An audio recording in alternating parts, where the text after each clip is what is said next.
Bismillahirrahmanirrahim. Lecture of Biology for 9th class. Today's our topic of discussion history of classification systems. आज हम classification systems की तारीख़ के बारे में पढ़ेंगे.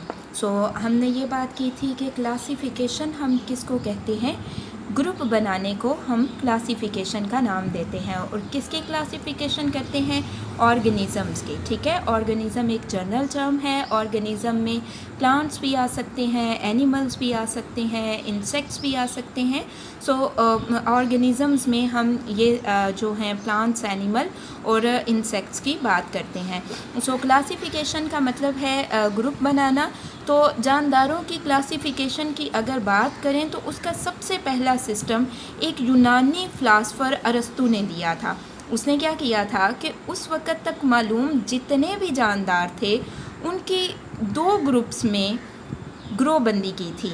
फर्स्ट ग्रुप कौन सा था, Plantae, and second one animalia. जितने भी प्लांट थे वो सब के सब प्लांटी में रख दिए और जितने भी एनिमल्स थे उन सब को किस में रख दिया, एनिमेलिया में रख दिया. उसके बाद अगर हम बात करें 700 के पहले अशरे की, तो अबू उस्मान उमर अल जाहिज़ ने अपनी किताब में जानवरों की 350 स्पीशीज़ की खसूसियात बयान की थी. अपनी किताब में जानवरों की 350 स्पीशीज़ की खसूसियात के बारे में बात की थी. इसके अलावा उन्होंने चूंटियों के हालाते ज़िंदगी के बारे में बहुत कुछ लिखा था. अबू उस्मान उमर अल जाहिज़ ने चूंटियों के हालाते ज़िंदगी के बारे में बहुत कुछ लिखा था. नेक्स्ट हम बात करेंगे इब्ने रुश्द की. तो 1172 में इब्ने रुश्द ने क्लासिफिकेशन पर अरस्तू की एक किताब थी डी एनिमा, जिसका अरबी में तर्जुमा किया था. इब्ने रुश्द ने अरस्तू की किताब डी एनिमा का अरबी में तर्जुमा किया था. और 15वीं सदी के आखिर में बहुत से बायोलॉजिस्ट क्लासिफिकेशन के तरीक़ों पर काम शुरू कर चुके थे. उसके बाद जी ये हमारे पास उनमें से अहम बायोलॉजिस्ट हैं जिनकी कुछ कंट्रीब्यूशंस जो हैं वो हमारे पास लिखी हुई हैं.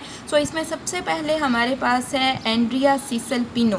एंड्रिया सीसल पिनो ने क्या किया था, पौधों को 15 ग्रुप्स में तकसीम किया था और इन ग्रुप्स को जेनरा का नाम दिया था. पौधों को 15 ग्रुप्स में तकसीम किया था और उन ग्रुप्स को जेनरा का नाम दिया था. ठीक है, जेनरा का नाम दिया था. नेक्स्ट अगर हम बात करें जॉन रे की, तो इन्होंने क्या किया था, पौधों की क्लासिफिकेशन पर किया गया अहम काम शाया करवाया. यानी इन्होंने क्या किया, इन्होंने भी पौधों की क्लासिफिकेशन पर काम किया. नेक्स्ट हम बात करते हैं अगस्टस रिवाइनस की. तो उन्होंने क्या किया, ऑर्डर का टेक्सोन मुतारफ़ करवाया. ठीक है, उन्होंने क्या किया, ऑर्डर का टेक्सोन मुतारफ़ करवाया.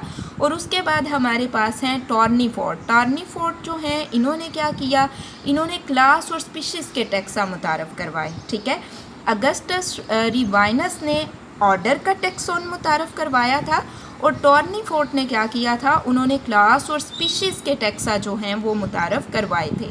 ठीक है, अब हमारे पास जो ऑर्डर मुतारफ़ हो गए वो कौन कौन, जो टैक्सोन मुतारफ़ हो गए वो कौन कौन से थे, वो ऑर्डर, क्लास और स्पीशीज़ हैं. नेक्स्ट हमारे पास हैं कार्लस लीनियस. अब कार्लस लीनियस जो हैं इनकी क्या कंट्रीब्यूशन है, इन्होंने मुशाबा जिस्मानी खसूसियात के मुताबिक स्पीशीज़ की क्लासिफिकेशन की. यानी वो वाले ऑर्गेनिज़म जिनमें एक जैसी खसूसियात मौजूद थी, इन खसूसियात की बेस पे इन्होंने क्या किया, क्लासिफिकेशन की. उसके बाद कार्लस लीनियस ने फितरत को 3 किंगडम्स में तकसीम किया, जिसमें मिनरल्स आ जाते हैं, सब्जियां आ जाती हैं और जानवर आ जाते हैं. ठीक है, इसके अलावा लीनियस की बहुत ज़्यादा शोहरत की जो वजह है वो साइंटिफिक नेम रखने का तरीक़ाकार है कि उन्होंने ऑर्गेनिज़म के साइंसी नाम जो हैं वो मुतारफ़ करवाए थे. ठीक है, ये आपके पास डिफरेंट साइंटिस्ट हैं जिनकी कंट्रीब्यूशंस हैं. अब यहाँ से आपको जो क्वेश्चंस आएंगे वो आप नोट करें. क्वेश्चन नंबर 1 है आपके पास, जानदारों की क्लासिफिकेशन का पहला सिस्टम किसने मुतारफ़ करवाया. तो अभी हमने इसके बारे में पढ़ा है कि जानदारों की क्लासिफिकेशन का सबसे पहला सिस्टम यूनानी फ़िलासफ़र अरस्तू ने दिया था. ठीक है, और उन्होंने क्या किया, उस वक़्त तक मालूम जितने भी जानदार थे उनकी 2 ग्रुप्स में ग्रोबंदी की. ایک پلانٹی اور دوسرا اینیمیلیا. جتنے بھی پلانٹ تھے سب کو پلانٹی میں رکھا اور جتنے بھی اینیملس تھے سب کو اینیمیلیا میں رکھا. ٹھیک ہے. سو یہاں سے یہاں تک آپ کے پاس کویسچن نمبر 1 کا آنسر ہے.